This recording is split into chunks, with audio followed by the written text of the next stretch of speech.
Hello friends, this is Sriram info all government jobs Telugu అండి. ఈ ప్రతి గవర్నమెంట్ జాబ్ నోటిఫికేషన్ అనేది నేను ఎక్స్ప్లెయిన్ చేయడం నెక్స్ట్ మన ఛానల్లో పోస్ట్ చేయడం అనేది జరుగుతుంది. మన ఛానల్ ఇంకా ఎవరైనా సబ్స్క్రైబ్ చేసుకోకపోతే సబ్స్క్రైబ్ చేసుకోండి. అలాగే బెల్ ఐకాన్ ఆన్ చేసుకొని పెట్టుకుంటే మీకు నా ప్రతి అప్డేట్ అనేది మీకు వస్తుంది. ఇప్పుడు మనకి జాబ్ నోటిఫికేషన్ వచ్చేసి గవర్నమెంట్ ఆఫ్ ఇండియా కింద వర్క్ చేసే డిపార్ట్మెంట్ ఆఫ్ అటామిక్ ఎనర్జీ నుంచి అయితే మంచి జాబ్ నోటిఫికేషన్ రిలీజ్ అయ్యిందండి. ఈ నోటిఫికేషన్ కోసం నేను క్లియర్గా ఎక్స్ప్లెయిన్ చేస్తాను. వీడియో స్కిప్ చేయకుండా లాస్ట్ వరకు చూడండి. ఇందులో మెయిన్ ఇంపార్టెంట్ థింగ్ ఏంటంటే అండి, మనకి హైదరాబాద్ అండ్ విశాఖపట్నంలో అయితే జాబ్ వచ్చే అవకాశం అయితే ఎక్కువ శాతం ఉంది. అండ్ నెక్స్ట్ ఏపీ తెలంగాణ వాళ్ళు ఎవరు మిస్ చేయకుండా ఈ జాబ్కి అయితే అప్లై చేసుకోండి. నోటిఫికేషన్లోకి వెళ్తే మనకు ఆన్లైన్ అప్లికేషన్ అనేది ఎప్పుడు స్టార్ట్ అయిందంటే 10th December 2023 అయితే మనకి అప్లికేషన్ అనేది స్టార్ట్ అయింది. మనకి లాస్ట్ డేట్ చూసుకుంటే 31st December 2023 లోపు అయితే మనకి ఎండ్ అయిపోతుంది. అంటే ఈ మంత్ లాస్ట్ అయితే మనకి ఎండ్ అవుతుంది. అండ్ నెక్స్ట్ ఎగ్జామినేషన్స్ చూసుకుంటే 2 ఎగ్జామినేషన్ ఉంటాయండి. Level 1 అండ్ Level 2 కండక్ట్ చేస్తున్నారు. రెండు offline mode exams. First Level 1 వచ్చేసి మనకి OMR బేస్డ్ మీద ఉంటుంది. అండ్ నెక్స్ట్ Level 2 వచ్చేసి డిస్క్రిప్టివ్ టైప్ ఎగ్జామ్ అయితే కండక్ట్ చేస్తారు. అది కూడా మనకి 3rd week of January 2024లో అయితే మనకి ఎగ్జామ్ అనేది కండక్ట్ చేస్తారు. ఎగ్జాక్ట్ డేట్స్ అనేవి మనకి మెయిల్ ద్వారా నెక్స్ట్ మొబైల్ నెంబర్కి మనకైతే మెసేజ్ చేస్తారని చెప్పేసి ఇక్కడ మనకి ఇవ్వడం జరిగింది.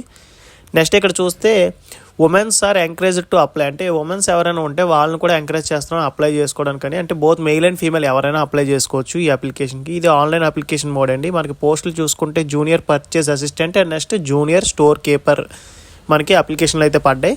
ఇక్కడ ముంబై అండ్ రీజనల్ యూనిట్స్, అంటే మనకి రీజనల్ యూనిట్స్ వచ్చేసి మనకి విశాఖపట్నం అండ్ నెక్స్ట్ హైదరాబాద్లో కూడా ఉన్నాయండి. 2 చోట్ల మనకి జాబ్ వచ్చే అవకాశం అయితే ఉంది. ఇందులో మనకి పోస్ట్ వైజ్గా చూసుకుంటే ఇది Group C పోస్టులు అయితే వస్తుందండి. ఇది junior purchase assistant and junior store keeper వచ్చేసి మనకి Group Cలోకి వస్తుంది. వీళ్ళకి పే లెవెల్ 4 ఇస్తున్నారు. 25,500 నుంచి 81,100 వరకు వీళ్ళకైతే శాలరీ వస్తుంది. అలాగే ఏజ్ లిమిట్ చూసుకుంటే 18 to 27 ఇయర్స్ అండి. ఎవరైనా అప్లై చేసుకోవచ్చు. అండ్ నెక్స్ట్ వచ్చేసి మనకి ఏజ్ రిలాక్సేషన్ కూడా ఉంటుంది. అది కూడా ఎక్స్ప్లెయిన్ చేస్తాను. పోస్ట్ వైజ్గా డీటెయిల్స్ చెక్ చేసుకుంటే జేపీ అంటే జూనియర్ పర్చేస్ అసిస్టెంట్కి వచ్చేసి మనకి టోటల్గా ఎన్ని పోస్టులు పడ్డాయి, 17 పోస్ట్స్ అయితే ఉన్నాయండి. నెక్స్ట్ జేఎస్కే అంటే జూనియర్ స్టోర్ కీపర్కి వచ్చేసి మనకి టోటల్గా ఎన్ని పోస్టులు ఉన్నాయి, 45 పోస్టులు అయితే ఉన్నాయండి. మనకి రెండు వచ్చేసి మనకి 62 పోస్టులు అయితే ఉన్నాయండి టోటల్. మనకి ఇక్కడ ఏజ్ లిమిట్ చూసుకుంటే అండి కేటగిరీ వైజ్ డివైడ్ చేశారు. ఎస్సీ ఎస్టీకి వచ్చేసి 5 years ఉంటుంది ఏజ్ రిలాక్సేషన్. నెక్స్ట్ ఓబీసీకి వచ్చేసి 3 years, పీడబ్ల్యూబీడీ అన్రిజర్వ్డ్కి వచ్చేసి 10 years ఉంటుందండి. నెక్స్ట్ పీడబ్ల్యూబీడీకి ఓబీసీ వచ్చేసి 13 years. అండ్ నెక్స్ట్ పీడబ్ల్యూబీడీలో ఎస్సీ ఎస్టీ వాళ్ళకి 15 years. ఎక్స్ సర్వీస్ మ్యాన్స్ ఎవరైనా ఉంటే 3 years అండి ఏజ్ రిలాక్సేషన్ అనేది.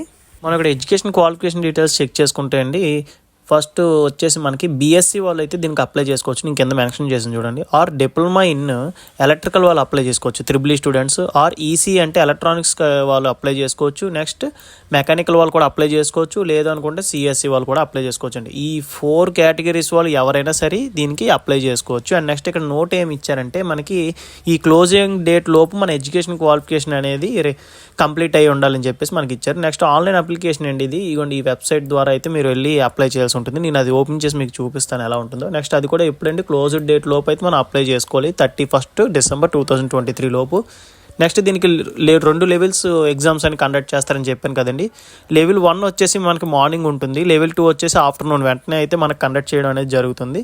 నెక్స్ట్ వచ్చేసి అప్లికేషన్ ఫీజు చూసుకుంటే ఈ అన్రిజర్వ్డ్ కేటగిరీస్ వాళ్ళు ఉంటారు కదండి. నెక్స్ట్ ఓబీసీ వీళ్ళ కేటగిరీస్కి వచ్చేసి 200 rupees ఉంటుందండి fees. And next SC ST and women categories and ex service man and పీడబ్ల్యూబీడీ క్యాండిడేట్స్కి అయితే ఫీజు అయితే అవసరం లేదు. రిమైనింగ్ క్యాండిడేట్స్కి వచ్చేసి మనకి 200 ఫీజు అనేది ఉంటుంది. నెక్స్ట్ వచ్చేసి ఇది ఆన్లైన్ అప్లికేషన్ అండి. ఆఫ్టర్ పేమెంట్ తర్వాత మనకి ఈ అప్లికేషన్ అనేది మనం సబ్మిట్ చేయాల్సి ఉంటుంది ఫీజు కట్టేసిన తర్వాత. ఇది చూడండి ఇక్కడ స్టెప్ బై స్టెప్ మనకైతే ఇచ్చారు. ఫస్ట్ ఈ లింక్ని అయితే మనం విజిట్ చేయాలి. తర్వాత రిజిస్ట్రేషన్ అనేది కంప్లీట్ చేసి డీటెయిల్స్ అనేవి సబ్మిట్ చేయాల్సి ఉంటుంది. తర్వాత మనకు లాగిన్ డీటెయిల్స్ అనేవి వస్తుంది. తర్వాత లాగిన్ డీటెయిల్స్ ఎంటర్ చేసి మనం లాగిన్ అయిన తర్వాత మన డీటెయిల్స్ అన్ని ఫిల్ చేయమంటారు అప్లికేషన్లో డీటెయిల్స్ అన్ని ఫిల్ చేశాక మనకి అప్లికేషన్ ఫీజు అయితే పేమెంట్ అయితే అడుగుతుంది. ఎవరికైతే పేమెంట్ ఉంటుందో వాళ్ళకి. రిమైనింగ్ క్యాండిడేట్స్కి ఎవరు ఉమెన్స్, ఎస్సీ ఎస్టీ క్యాండిడేట్, పీడబ్ల్యూబీడీ అండ్ ఎక్స్ సర్వీస్ మ్యాన్కి అయితే ఫీజు అయితే అవసరం ఉండదు కాబట్టి ఈ బ్లాక్ అయితే వాళ్ళకి ఉండదండి. నెక్స్ట్ వచ్చేసి మనకు సబ్మిట్ చేసిన తర్వాత ఫైనల్ సబ్మిట్ ఒకసారి చెక్ చేసుకోమంటుంది. మొత్తం అన్ని ప్రివ్యూ చూసుకోమంటుంది. అది చూసుకున్న తర్వాత సబ్మిట్ చేస్తే మీకు అనేది అప్లికేషన్ అనేది సబ్మిట్ అయిపోతుంది. అండ్ నెక్స్ట్ క్యాండిడేట్ అనేవాళ్ళు valid email ID and mobile number అయితే ఇవ్వాల్సి ఉంటుందండి. దీని ద్వారా మీకు కమ్యూనికేట్ చేయడం అనేది జరుగుతుంది. నెక్స్ట్ ఎగ్జామినేషన్ సెంటర్స్ మనం చూసుకుంటే మనకి దగ్గరలో ఉన్నది ఏంటంటే ఏపీ తెలంగాణ వాళ్ళకి వచ్చేసి హైదరాబాద్ అయితే మనకి దగ్గరలో ఉంటుంది, నేను అది హైలైట్ చేశాను. అండ్ రిమైనింగ్ ముంబై ఉంది, ఢిల్లీ ఉందండి, కోల్కతా, చెన్నై, బెంగళూరు, ఛత్తీస్గఢ్, నాగపూర్ అని చెప్పేసి చాలా అయితే సెంటర్స్ అయితే ఉన్నాయి. ఎవరికి ఏ దగ్గరలో ఉంటే ఆ సెంటర్ని అయితే మీరు సెలెక్ట్ చేసుకోండి. మనకి ఇక్కడ మోడ్ ఆఫ్ సెలక్షన్ చూసుకుంటే మనకి 2 ఎగ్జామ్స్ అయితే ఉంటుందండి. లెవెల్ 1 అండ్ లెవెల్ 2 కండక్ట్ చేస్తున్నారు కదా. లెవెల్ 1లో క్వాలిఫై అయిన వాళ్ళే లెవెల్ 2 షార్ట్ లిస్ట్ చేసి స్క్రీనింగ్ టెస్ట్ అనేది పెడతారు. అండ్ నెక్స్ట్ ఇక్కడ వచ్చేసి మనకి 6 months ట్రైనింగ్ అనేది ఉంటుందండి, అది మ్యాండేటరీ. ప్రతి ఒక్కరికి 6 months ట్రైనింగ్ అనేది మ్యాండేటరీ. అండ్ నెక్స్ట్ వచ్చేసి ఎన్ని మార్క్స్ వస్తే క్వాలిఫై అవుతారో కూడా నేను చెప్తాను చూడండి. లెవెల్ 1 వచ్చేసి మనకి ఈ సబ్జెక్ట్ వైజ్ అయితే ఇచ్చారు. టోటల్ మనకి 200 మార్క్స్కి అయితే ఉంటుందండి, డ్యూరేషన్ 2 hours. ఈ డిజేబిలిటీ ఉంటారు కదండి, బ్యాక్ బెంచ్ క్యాండిడేట్స్కి అయితే 40 minutes ఎక్స్ట్రా టైం అనేది ఉంటుంది. ఈ సబ్జెక్ట్ వైజ్ అయితే మీకు మార్క్స్ అనేది డివైడ్ చేయడం జరిగింది. నేను ఈ నోటిఫికేషన్ డీటెయిల్స్ అనేవి కింద డిస్క్రిప్షన్లో ఇస్తాను. ఒకసారి సబ్జెక్ట్ వైజ్ ఎన్ని ఉన్నాయి, ఏ సబ్జెక్ట్లో నుంచి ఎన్ని మార్క్స్ వస్తున్నాయో చూడడం మీరు ఒకసారి వెరిఫై చేసుకోండి. నెక్స్ట్ లెవెల్ 2కి వచ్చేసి ఇవి ఉంటుందండి, డిస్క్రిప్టివ్ టైప్ ఇంగ్లీష్ ఉంటుంది. అది total duration 3 hours, maximum marks 100 marksకి అండి. అండ్ నెక్స్ట్ మనం ఇక్కడ చూసుకుంటే నెగిటివ్ మార్కింగ్ అనేది ఉంటుందండి. 0.25 marks అనేది రాంగ్ ఆన్సర్ పెడితే ఇదైతే మైనస్ చేయడం అనేది జరుగుతుంది, నెగిటివ్ మార్కింగ్.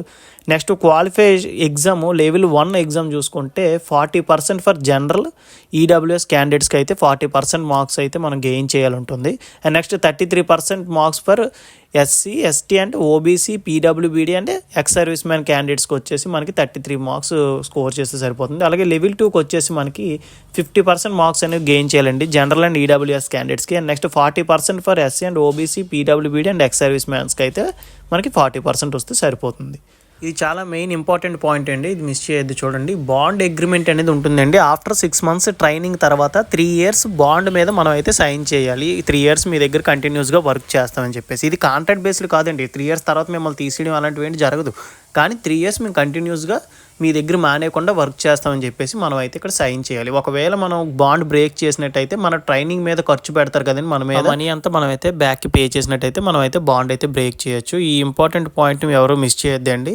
ఇంట్రెస్టెడ్ క్యాండిడేట్స్ ఎవరైనా ఉంటే మీరైతే అప్లై చేసుకోండి. డిస్క్రిప్షన్లో ఇచ్చిన లింక్ మీద క్లిక్ చేస్తే మీకు పేజ్ ఇలా ఓపెన్ అవుతుందండి. ఇక్కడ చెక్ చేసుకోవచ్చు, junior purchase assistant and junior store కీపర్కే కదా మనం అప్లై చేసుకుంటే. అప్లికేషన్ ఫామ్ డేట్ చూడండి 10th December 2023. ఇక్కడ మనకి లెఫ్ట్ సైడ్లో చూస్తే click here for already registered, అంటే ఆల్రెడీ రిజిస్టర్ అయిన వాళ్ళు లాగిన్ అవ్వాలంటే దాని మీద క్లిక్ చేయాలి. లేదు అనుకుంటే న్యూగా రిజిస్టర్ అవ్వాలి ఎవరైనా ఉంటే దాని కింద ఉంది కదండి, దాని మీద క్లిక్ చేయండి. న్యూ యూజర్ మీద క్లిక్ చేసాం, మీకు ఇలా వస్తుందండి. చూడండి, junior purchase assistant, junior store keeper అది సెలెక్ట్ చేసి అలా ఉంచేసండి, దాన్ని ఏం చేంజ్ చేయాల్సిన అవసరం లేదు. నెక్స్ట్ సెకండ్ సెలెక్ట్ చేసుకుంటే మనకి మీ ఎడ్యుకేషన్ రిక్వైర్మెంట్ సెలెక్ట్ చేసుకోండి. డిప్లొమా మెకానికల్ అయితే ఇది సెలెక్ట్ చేయండి, ఎలక్ట్రికల్ వాళ్ళు ఇది, అండ్ నెక్స్ట్ ఎలక్ట్రానిక్స్ వాళ్ళు అయితే ఇది సెలెక్ట్ చేసుకోండి. సిఎస్సి డిపార్ట్మెంట్ అయితే ఇది, లేదు బీఎస్సీ బీకామ్ వాళ్ళు అయితే ఫస్ట్ ఉంది కదండి, graduate in science with 60% marks, అది సెలెక్ట్ చేసుకోండి. మీ నేమ్ ఎంటర్ చేయండి, కేటగిరీ ఎంటర్ చేయండి. నెక్స్ట్ మీరు సెంట్రల్ గవర్నమెంట్ ఎంప్లాయీ అయితే ఎస్ అయితే ఎస్, నో అయితే నో అని పెట్టండి. నెక్స్ట్ డిజేబుల్ డిఫెన్స్ సర్వీస్ అయితే ఎస్ అయితే ఎస్, నో అయితే నో అయింది. ఇది ఓన్లీ ఫర్ డిపార్ట్మెంటల్ క్యాండిడేట్స్కి. నెక్స్ట్ సింగిల్ అయ్యా మ్యారీడ్ అని చెప్పేసి అడుగుతారు. నెక్స్ట్ డిజేబిలిటీ ఎస్ అయితే ఎస్, నో అయితే నో అండి. డిపార్ట్మెంటల్ క్యాండిడేట్ అయితే నో అయితే నో, ఎస్ అయితే ఎక్స్. ఎక్స్ సర్వీస్ మ్యాన్కి వచ్చేసి మీ ఈమెయిల్ ఐడి, నెక్స్ట్ మీ మొబైల్ నెంబరు, మీ డేట్ ఆఫ్ బర్త్, పాస్వర్డ్ అనేది క్రియేట్ చేసుకోవాలండి. నెక్స్ట్ సెక్యూరిటీ కోడ్ అనేది ఇక్కడ క్యాప్చర్ ఉంది కదా, అది ఎంటర్ చేసి సబ్మిట్ చేస్తే మీ రిజిస్ట్రేషన్ అనేది కంప్లీట్ అయిపోతుంది. మీ ఈమెయిల్ ఐడికి అనేది రిటర్న్ మెయిల్ అనేది మీకు వస్తుందండి, వాళ్ళ దగ్గర నుంచి లాగిన్ డీటెయిల్స్ అనేవి వస్తాయి. అది యూస్ చేసుకొని మీరు లాగిన్ అయిపోయి మీ డీటెయిల్స్ అన్ని ఎంటర్ చేసి ఎగ్జామ్ సెంటర్ అన్ని సెలెక్ట్ చేసుకొని పేమెంట్ చేస్తే మీ అప్లికేషన్ అనేది సబ్మిట్ అయిపోతుంది. ఫర్దర్గా exam details and admit card details అయితే మీకు మెయిల్ ద్వారా కానీ మెసేజ్ ద్వారా కానీ కమ్యూనికేట్ చేయడం అనేది జరుగుతుందండి. నోటిఫికేషన్లో ఇంపార్టెంట్ పాయింట్స్ అంటే ఇవేనండి. ఇంకా ఇందులో మీకు ఏమైనా డౌట్ ఉంటే నాకు కింద కామెంట్ బాక్స్లో కామెంట్ చేయండి, నేను ఖచ్చితంగా రిప్లై ఇస్తాను. అలాగే మీకు వీడియో నచ్చితే లైక్ చేయండి. మన ఛానల్ ఇంకా ఎవరైనా సబ్స్క్రైబ్ చేసుకోకపోతే సబ్స్క్రైబ్ చేసుకోండి. అలాగే బెల్ ఐకాన్ ఆన్ చేసుకొని పెట్టుకుంటే నా ప్రతి అప్డేట్ అనేది మీకు వస్తుంది. Thank you so much for watching video.